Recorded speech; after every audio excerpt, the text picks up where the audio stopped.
All right. Now we're getting to the stuff that people are waiting for us to talk about. Chapter 5, The Return of the Mandalorian, directed by Bryce Dallas Howard.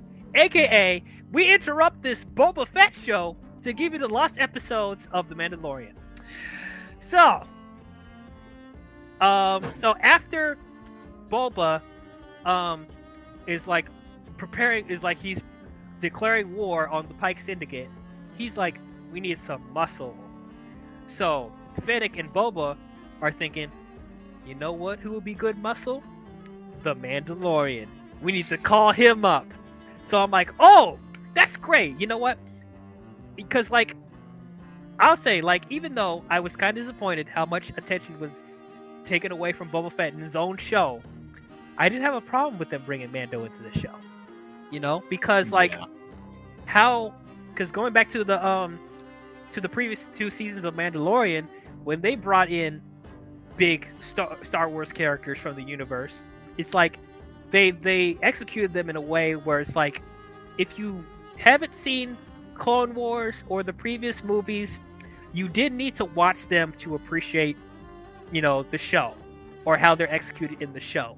Like, if you're seeing them from the first time, this is a good introduction to them. You know, they don't drop a bunch of lore that nobody knows onto these characters. They execute them fine. So I'm thinking, when they're introducing Boba Fett to the show, it'll be a similar thing, where it's like, okay, they're bringing Boba Fett to complement. I mean, they're bringing in Mando to complement Boba Fett. So it's like, he's not going to come in and take over the show. And for people that haven't seen The Mandalorian, you don't need to watch The Mandalorian to understand what's going on with him. So that's what I was hoping would happen. But no. So, no. So what happens in this episode is literally, we're just seeing what happened with Mando. You know, we're catching up with Mando. So we literally start off with him doing a bounty. And then he's going to this moon.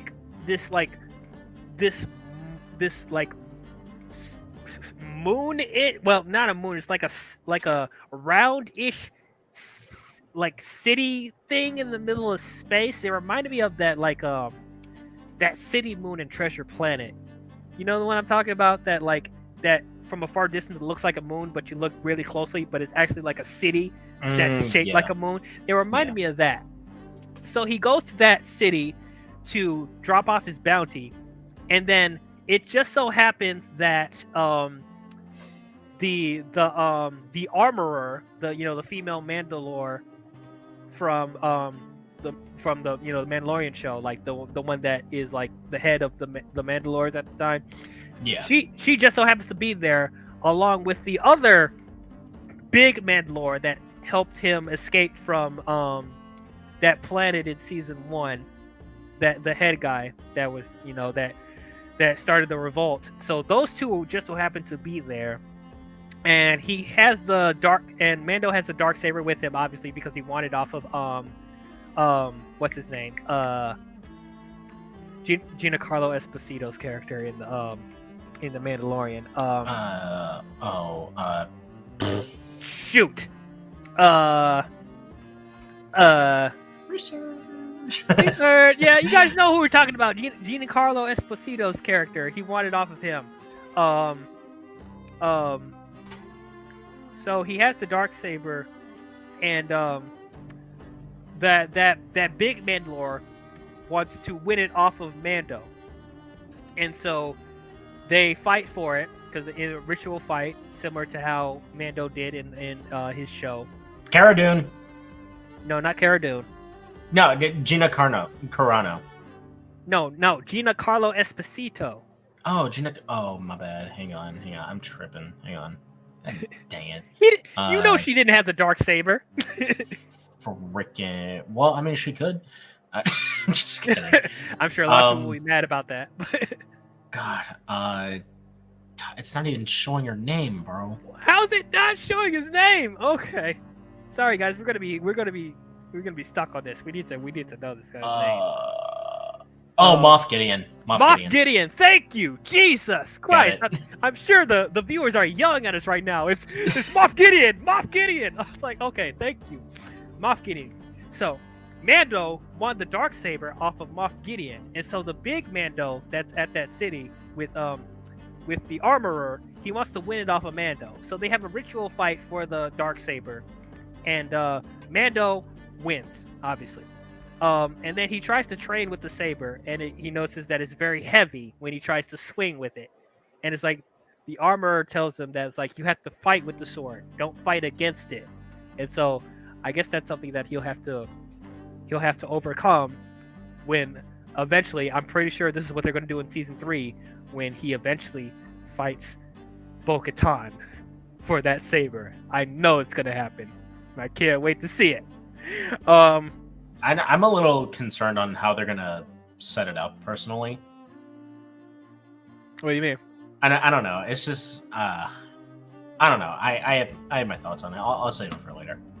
Sure. And so okay, so after the ritual fight, also the armorer asks both the Mandalores have they remove their helmet. The big guy obviously says no, never removed his helmet at all. But then the armorer asks Mando if he removed his helmet. He doesn't say anything, but the armorer knows. Yeah, you removed your helmet. So you're no longer a Mandalore anymore because you removed your helmet. That's against the creed. And then Mando's like, how can I make up for this? Like I'm sorry. Like, how can I make up for it? And you then, can't. Yeah, it's like yeah. So it's like the armorer says the only way to redeem yourself is to go to the waters underneath the grounds of the planet Mandalore, and Mando says that it doesn't exist anymore, and then the armorer's like, this is the way. So pretty much he can't redeem himself if the waters of Mandalore doesn't exist anymore. Or maybe that, I don't know if that's something they'll expand on in season 3, but that was okay.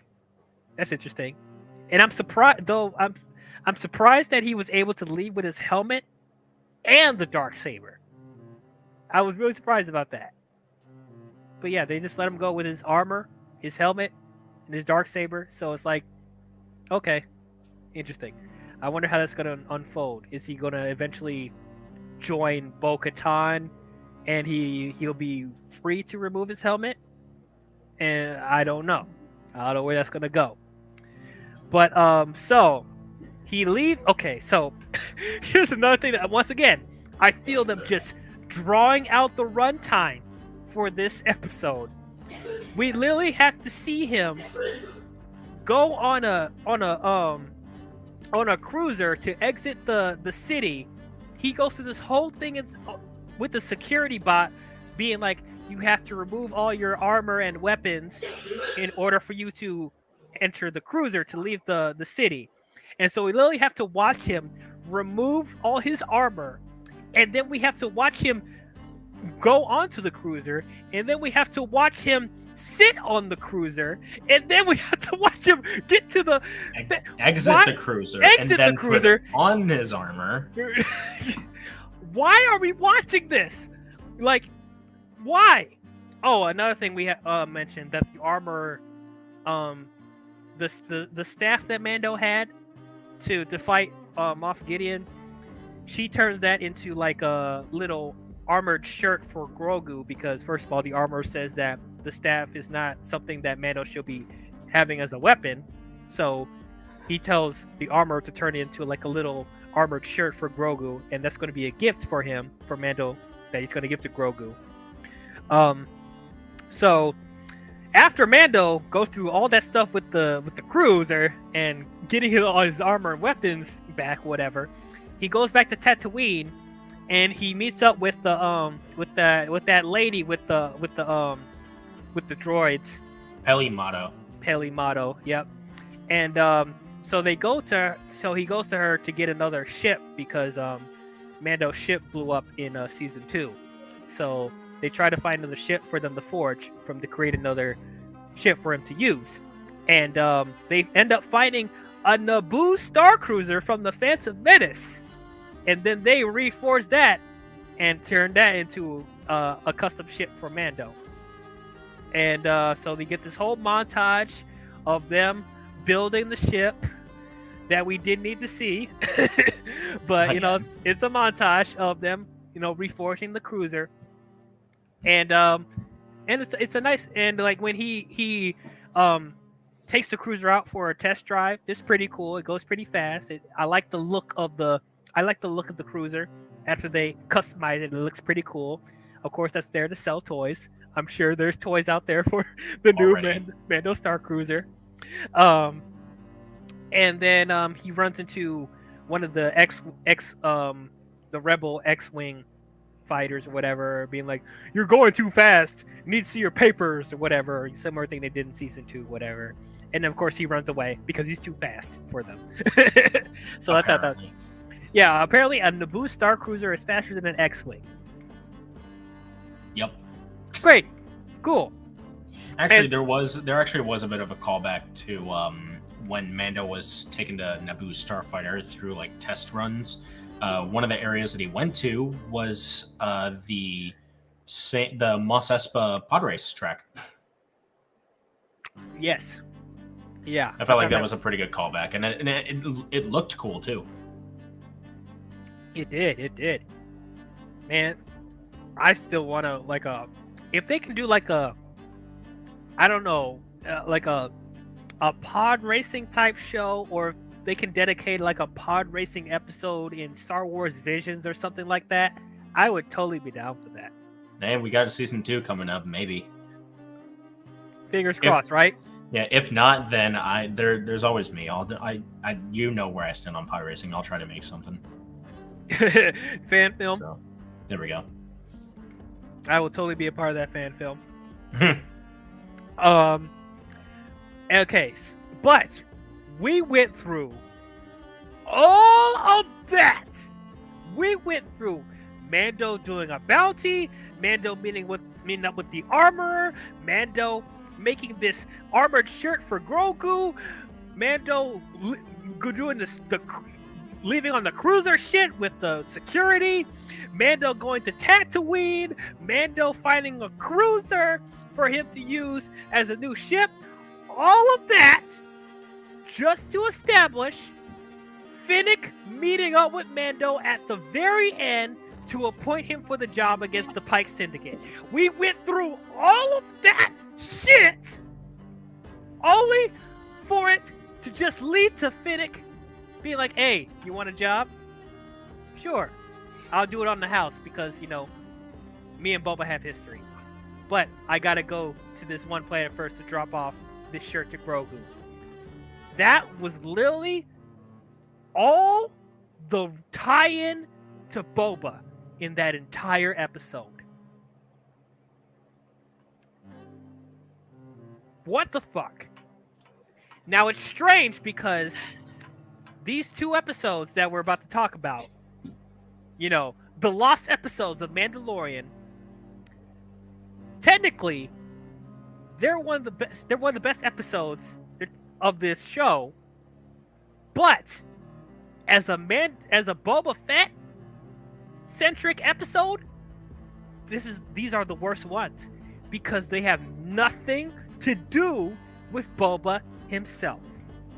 And once again, I'm going to say, you cut out this episode and this next episode we're going to talk about, you cut them out completely, the show would not change.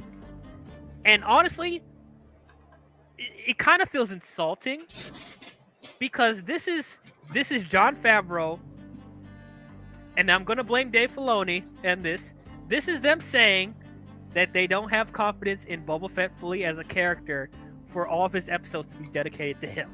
That's what it feels like to me.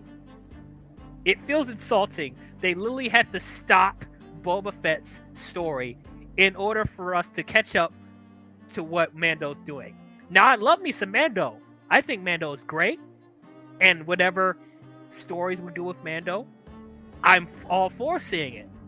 But did you need to do this in Boba Fett's show? You could have saved this for Mandalorian Season 3. You could have added a 10th episode, or however episodes Mando normally has. This could have been This could have been for Mandalorian season 3.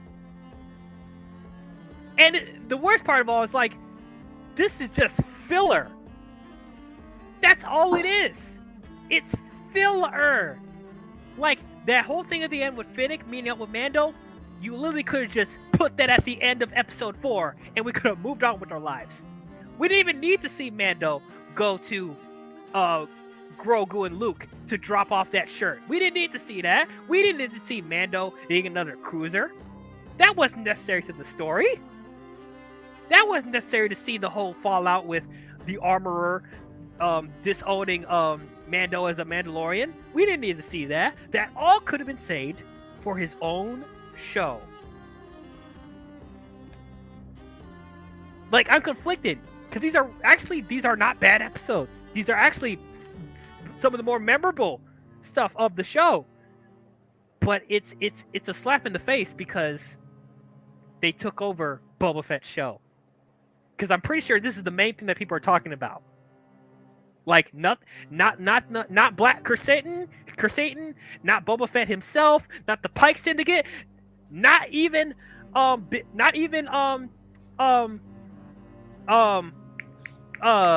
his name? Not even what's the bounty hunter that showed up at the end? Cad Bane. Not even Cad Bane. They're talking about Mando, Grogu, Luke, and Ahsoka. How sad. It's just wrong. It's wrong. Like, it's the most memorable part of a Boba Fett show. It's not even. Is Mando, Grogu, Luke, and Ahsoka. Yeah, one of the best parts is Luke, and the fact that that's a bad thing is a bad thing. Like, you make Luke the best part of your show. That's not a good thing. Yeah, like, that's a problem. That's a problem. It's a problem within a problem. Yeah. Man, like,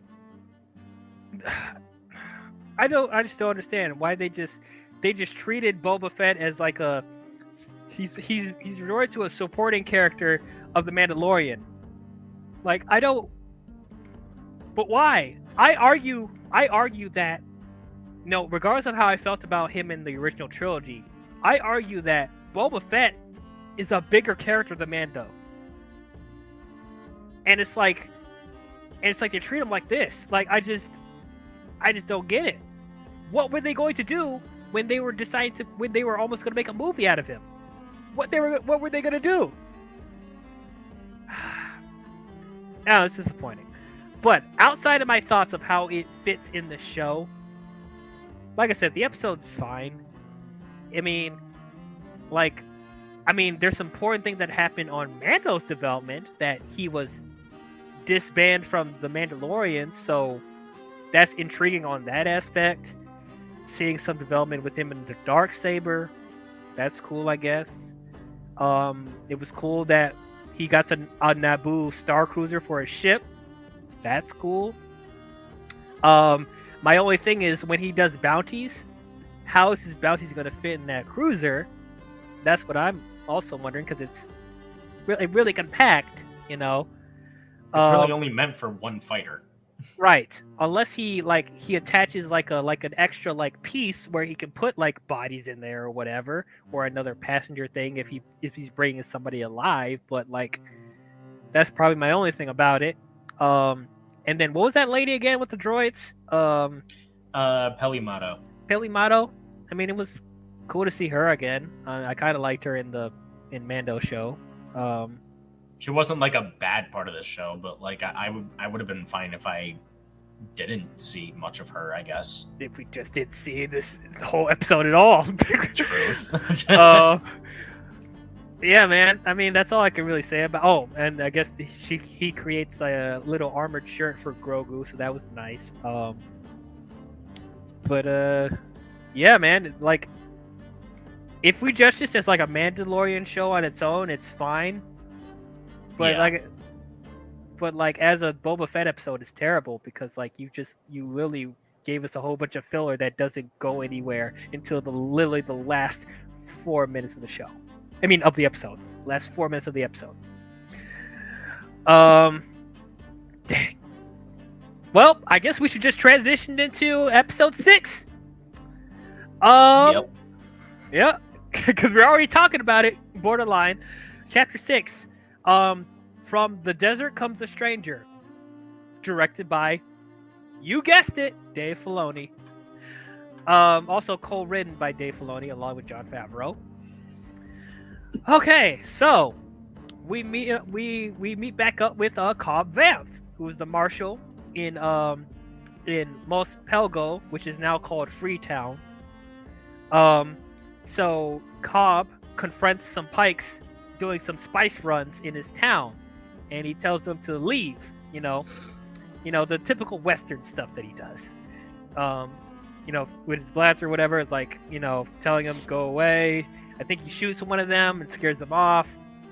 And then so that's also going to establish, because eventually Mando's going to go to them to hopefully get help with the whole Pike Syndicate war with Boba. So that's why they're establishing Cobb there. And so then we cut to the planet where Luke and Grogu are on. Is that the same planet that Luke was on in The Last Jedi? No. Okay. There's no way. No, there's no way. Also, before I actually look that up, Cobb Vanth is the character's name. Have you seen The Office? No.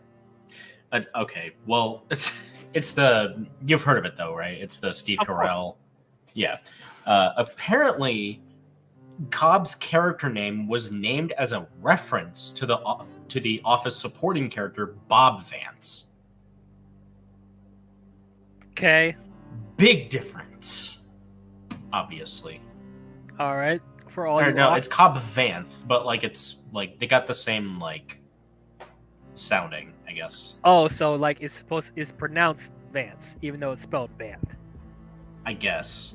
His name is often misspelled Cobb Vanth in certain chapters. Through the Aftermath trilogy? What? Okay. Star Wars Aftermath. Oh, it's a... Oh, you're talking about the book. It's a book. Yeah, the book. I don't care about the... Okay, whatever. Anyway. A lot of Star Wars fans say, the lore is a lot more expanded in the books, man. Yeah, and I don't care. We don't need that. Oh, I'll just stick to my movies. Oh, boy. We are just triggering Star Wars fans right now. But, Not like they haven't been triggered before. Oh, yeah, obviously. Okay, so I was wondering about that because, the temple that the droids were building, it looked very similar to his temples in The Last Jedi, so I was wondering of that. But the planet, now I come to think of it, doesn't look anything like the planet he was on in The Last Jedi. So yeah, I get where you're getting that from. I'm looking it up right now because I'm pretty sure this isn't the same place. Because I do not remember. It's not Octo for sure. Okay, because I do not remember bamboo trees. I'm just thinking about that. There were no bamboo trees in the Last Jedi. Well, I'm looking at the one shot where we got an overview of the temple before it got blown to bits. Where Luke starts to talk about his side of the backstory before Kylo tells his. Oh, okay. So while he's looking that up, so we cut back to the planet that Grogu and Luke is on, and Luke is training Grogu.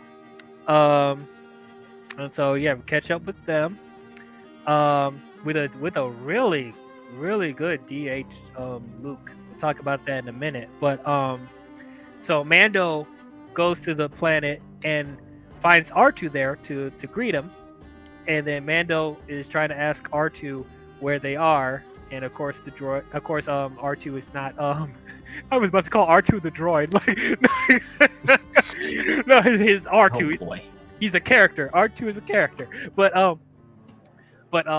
put some respect on him. He's my favorite droid. Obviously. But yeah, so R2 is not telling Mando where they are, and then he shuts down, and then Mando just is stuck watching the droids build one of Luke's temples, and so he's just laying there and waiting. And then while Luke is training Grogu, he is giving Grogu back some of his memories, and then it's showing a flashback of him at the Jedi Temple when the 501st was invading, and the Jedis are trying to defend against them, and they're slowly getting killed off. And so just a little bit of a tease of like where Grogu originally came from. So Ahsoka ends up meeting Mando, and then Mando is just you're just questioning Ahsoka, like, why can't I see Grogu and stuff like that? And then there's the whole thing of the Jedi Code. It's like Grogu can't get any personal attachments because that's going to distract from his training, and he's going to get all of his emotions, and emotions lead to the dark side.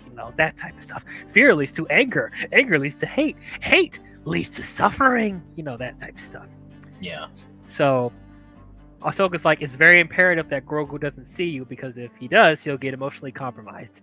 So Mando is like, can you at least give him this, armor to him? At least give it to him, if I can't see him. So Ahsoka ends up taking the gift, and then while Yoda's doing like this, that's not Yoda, it's Grogu. I'm sorry, Grogu. I am not calling him Baby Yoda anymore. You guys need to stop calling him Baby Yoda. He has his own identity. His name is Grogu, and you're gonna call him by such. I'm sick of this Baby Yoda shit. But anyway, while Grogu's doing this training thing with that white ball that hovers or whatever that Luke used to train with in A New Hope. So yeah, the training droid. Yeah. So they're giving that to the Grogu to train, and while he's doing that, he's training on the water. Ahsoka gives Luke the Mando's gifts, whatever, and then we quickly cut back to Boba and Finnick doing a game plan against the Pike Syndicate for literally like 3 minutes, and then we cut back to Luke and Grogu or whatever, and so Luke ends up giving Grogu a choice. So Luke shows Grogu Mando's gift, but he's like, but he also shows him Yoda's lightsaber, and so Luke was going to give Grogu Yoda's lightsaber if he continues his training. But if he takes Mando's armor, then he has to leave and go back to Mando and stop his training, because he'll be emotionally compromised. And so leaves him with a choice, which I'm pretty sure everyone figured that he was going to choose the armor because he loves Mando so much. So I know they were trying to give suspense with that, but I didn't think he was going to take the lightsaber. I didn't think so. And I personally was glad that he didn't, because like I didn't just want him to become another Yoda, like another reincarnated Yoda. They could have easily did that and be so predictable, but once again it goes back to, I'm glad that they're giving Grogu his own identity. He's not going to go through similar stuff that Yoda is doing. He has his own journey. So I was actually happy that's eventually the path that he chose. But then Mando ends up meeting with Boba, and then they form a game plan. And then Boba's like, I'm going to get the help from the people of Freetown, so I'm going to talk with Cobb and see if the villagers want to help out. And so Mando goes to him, talks to Cobb, and he's like, I'll think about it. And then it looks like that he's actually going to help Boba and everyone, because he's like, assemble the town, any men that's willing to help, everyone like assemble. We're like, why did I say assemble? Disney. Have them all come together, and then we will go help Boba. But then you see this figure off in the distance walking towards the town. And at first, like, what is that? Who is that in the distance? It comes closer. And then, for people that watched Clone Wars and Rebels, and you saw that hat, and you slightly see blue skin, like, no, no. There, he can't be. Is that him? Is that him? And then, lo and behold, Cad Bane is here in live action. Cad Bane shows up in Freetown, and he is representing the Pike Syndicate, and pretty much giving Cobb and the people of Freetown an ultimatum: don't get involved. Let everything play out with the Pike Syndicate. Let the spice flow, and no one will get hurt. And then, of course, it leads to Cobb and Cad getting in this Mexican standoff, and the deputy off on the side being stupid, trying to involve himself. Like, dude, that dude needs to go away as well. The second worst character of this entire show. The third worst is the water dude. But anyway, so it leads to a Mexican standoff between Cobb and Cad Bane. The worst characters are the Power Rangers, right? Huh? The worst characters are the Power Rangers, right? Oh dang, I forgot them too. Shit. Because I wanted to forget them. The Spy Kids. Yep, they're the worst. But like when I saw they were about to draw their blaster, I immediately think, oh, Cobb's about to die. Cobb's about to die. Like, there's no way. There's no way. And then the deputy draws his blaster, and then Cobb is slow to draw his after the deputy draws his. But then that leads to a distraction, and then literally Cad Bane literally just blasts both of them quickly with ease. Bam, bam, bam, bam, bam, bam. And I'm like, holy shit. And like Cad Bane with his distorted deep voice. Everyone, don't get involved. As long as the spice flows, the people of Freetown will be unharmed. And he just walks off into the distance with his badass self. And that's the episode, bruh. Okay. So, before we get to the Cad Bane stuff, there's a lot to unpack with this episode. Actually, there's a lot to unpack. I guess we should start with Luke. I did not expect for them to use Luke as much as they did in this episode. Like, he actually is a character. He actually had a lot of dialogue. He actually had a good amount of screen time. This is de-aged Mark Hamill. And let me say, he looks so much better than he did at the end of Mandalorian Season 2. It's crazy. It looks like Mark Hamill drank the Fountain of Youth and came on and did actual scenes. It literally looked like that was him. We did a time capsule. We plopped Mark Hamill from Return of the Jedi, and he's here. It looks so convincing. I was shook. I was so shook. The only thing that I kind of slightly noticed was a little bit off. Two things. One, his hair. Yeah. His hair kind of looked darker than what it actually is. And then the second one, like, I'm kind of debating like if that was intentional for him to come off this way, or that's just how they're not as advanced in the deepfake technology where they can convey this with his performance. But like, he almost seemed a little inhuman with his delivery as far as like his emotions. I think that's because they were wanting it to make it more relatable to how Luke was in like the games. That's the only thing I can think of, because Luke's portrayal in the games was sort of like the same, like sort of like reminded me of that of his performance in Book of Boba Fett. And honestly, I do think we are still in that age where, you know, the de-aging is not like, you know, it's there, but like it's not like fully there yet, because the look of it is step one. Step two is the performance.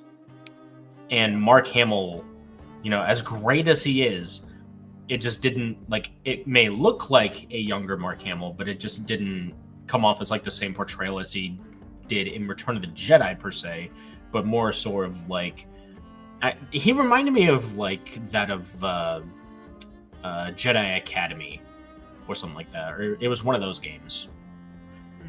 And also, I think I was reading something earlier saying that some people were saying that Luke in this show was on Yavin 4. Okay. Yeah. But I don't know if that's like legit or not. Okay.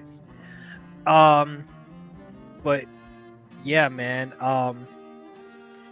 That's the thing. Like, look-wise, we're there now. Yeah, look-wise, we're there. It's just we need the portrayal to be there as well. We need like the exact portrayal, which is honestly, I don't know if it's gonna be there unless we get like a different person to do it, which is not entirely easy to do.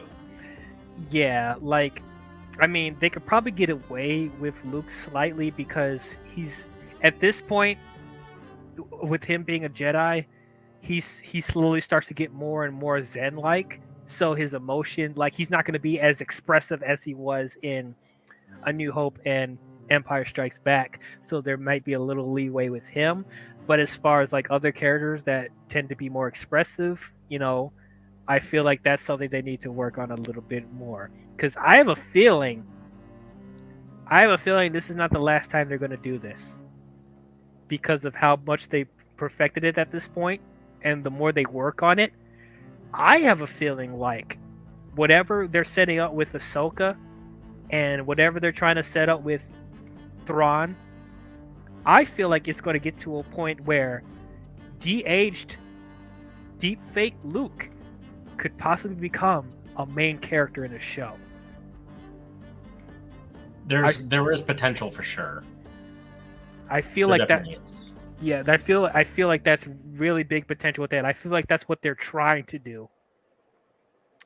And honestly, like as it's crazy how innovative the technology is. I'm impressed from a direction standpoint, from like just a filmmaking standpoint.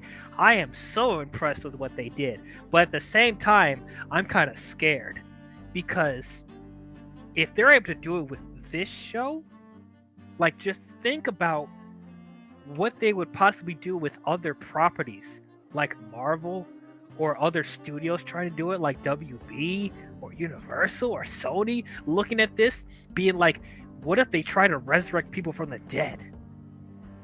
Like, that's my other concern. And then there's going to be a whole thing about, like actors' rights, like looks rights and whatever, like, that's going to be a whole ordeal with that. Like, if you're able to defake people like this, like, how far are they going to take it? What if they possibly try to bring Leia back from the dead? What if they we kind of tried to do that and it didn't work, but I mean, like, we are sort of like getting in that age where we could start to try and perfect that. Right, like I'm saying, like, yeah, like in Rogue One, like, it didn't work. In Mandalorian Season 2, it didn't work. Rise of Skywalker's kind of got away and kind of didn't. They tried. But, like, now that it looks this good, like, I have a feeling they might try that again with Leia.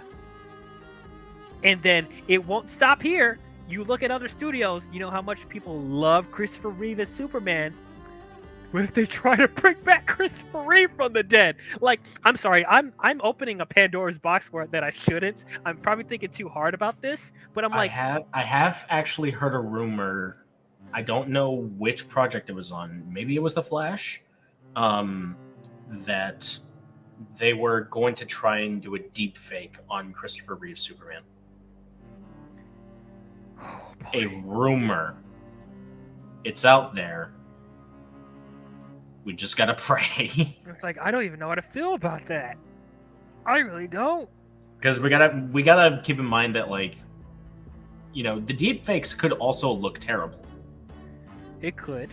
So we gotta hope that they like look legit and they look good. But the thing that I'm more concerned about is the performance. Like, if the effects are, if the deep fake is bad, then like that's on them. But I'm more so concerned about the performance. Yeah. Because how do you translate a dead actor's performance? Right. Like getting an actor to like emulate someone like that. Like it was okay. But people are gonna hate that. Yeah, people are gonna hate that. Like I think it was so good with Luke here because Mark Hamill was still doing some acting there. He was still doing voice performances and stuff like that. But Carrie Fisher is gone. Christopher Reeve is gone. So you're gonna have people do voice alikes or I don't know, acting lookalikes. And it's like as great as somebody can emulate, as close as somebody can do to emulate somebody's performance, there's always going to be something in the, there's something that's going to process in our brains that's going to tell us that that's not fully the person. There's just something that goes off in our brain that tells us it's not fully them. William Hurt from Marvel is gone. Oh, shit. And then, obviously, they're not going to do that with Chadwick Boseman. But, I mean, if they were going to do it, they would have done it. But here's the thing: they wouldn't have told us anything about that to keep it a surprise. I think whether it's a surprise or not, you're going to get an uproar from people. Yeah.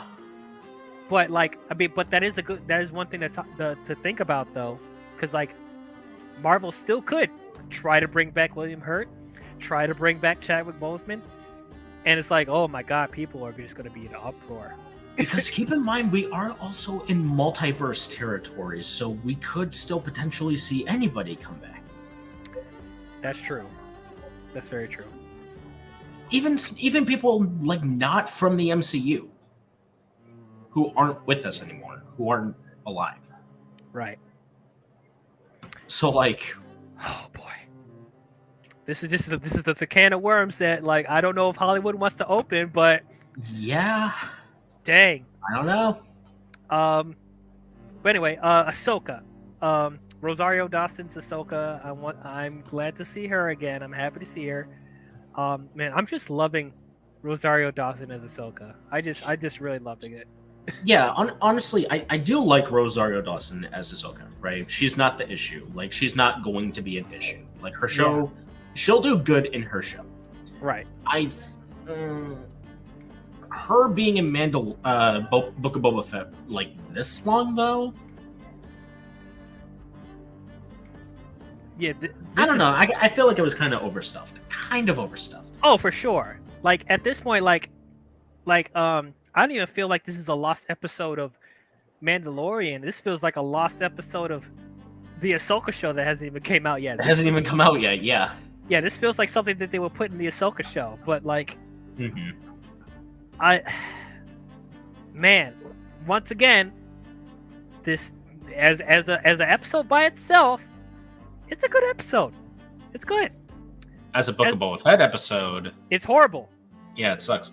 Nothing to do with Boba. Nothing. And since it only exists as a Boba Fett episode, it sucks by default. Yeah. So we can't say that, like, the episode could be good, but like it's in someone else's show. So it sucks. Yeah. Like, as much as I praise the deep fake on Mark Hamill, and and it's like he even having a legit conversation with Ahsoka, like they're talking to each other, and I'm buying it.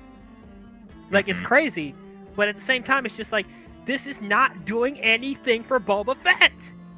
Nothing. Yeah. So, yeah, I just don't know about it. I'm just conflicted. This episode got me the most conflicted.